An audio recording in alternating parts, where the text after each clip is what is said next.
دوستو، آج جب خدا کے وجود پر ایک بڑی بحث چھڑ گئی ہے کہ خدا ہے کہ نہیں، اور اس سے انکار کرنے والوں کی تعداد میں اضافہ بھی ہوتا جا رہا ہے، ایسے میں دنیا کے نامی ارب پتی ایلن مسک نے مانا کہ سپریم کریٹر وجود میں ہے جو دنیا چلا رہا ہے۔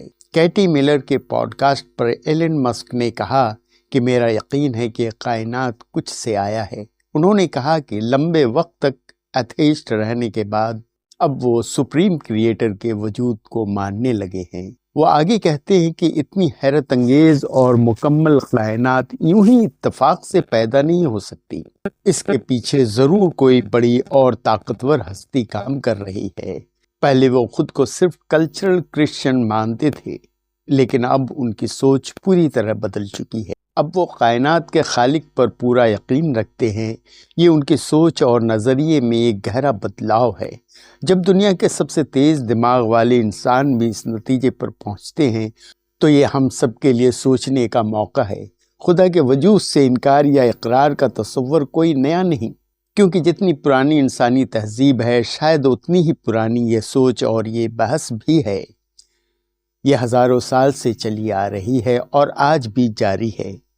یہ بحث انسانیت کی تاریخ کی سب سے پرانی، سب سے پیچیدہ اور سب سے دلچسپ بحثوں میں سے ایک ہے۔ یہ کوئی نیا فلسفہ نہیں ہے، کوئی نئی سوچ نہیں ہے، کوئی نئی آئیڈیالوجی بھی نہیں ہے۔ یہ قصہ بہت پرانا ہے۔ قدیم یونان سے اس کا آغاز ہوا۔ مثال کے طور پر سکریٹس جو تقریباً 2500 سال برس پہلے کا فلسفی تھا، وہ سوالات کی اہمیت پر زور دیتا تھا۔ وہ کہتا تھا کہ زندگی کا مطلب ہے کہ بغیر جانچے ہوئے عقیدے کو چیلنج کیا جائے، اور خدا کے وجود پر بھی سوال اٹھانے چاہیے تاکہ سچائی تک پہنچا جا سکے۔ سقراط کے شاگرد افلاطون نے بھی اس بحث کو آگے بڑھایا۔ پھر ارسطو آئے جو افلاطون کے شاگرد تھے۔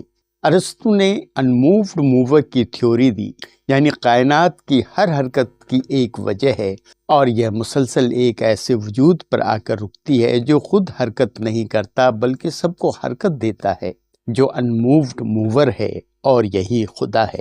یہ دلیل آج بھی فلسفے میں استعمال ہوتی ہے۔ صدیوں بعد سینٹ تھامس ایکویناس نے خدا کے وجود کو ثابت کرنے کے لیے 5 طریقے یعنی کہ 5 ways پیش کیے، جیسے حرکت، وجہ، ضرورت، درجہ بندی اور ڈیزائن۔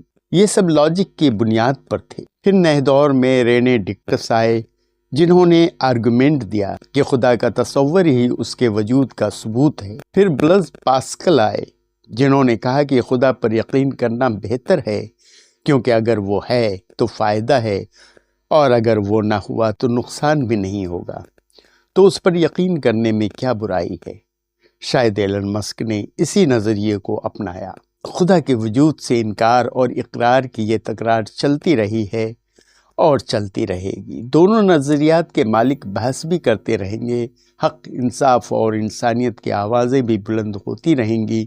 آپ اپنے خیالات کا اظہار کمنٹ باکس میں ضرور کریں، اور ساتھ ہی لائکس، شیئر، سبسکرائب بھی کرنا نہ بھولیں۔ آپ کا بہت بہت شکریہ۔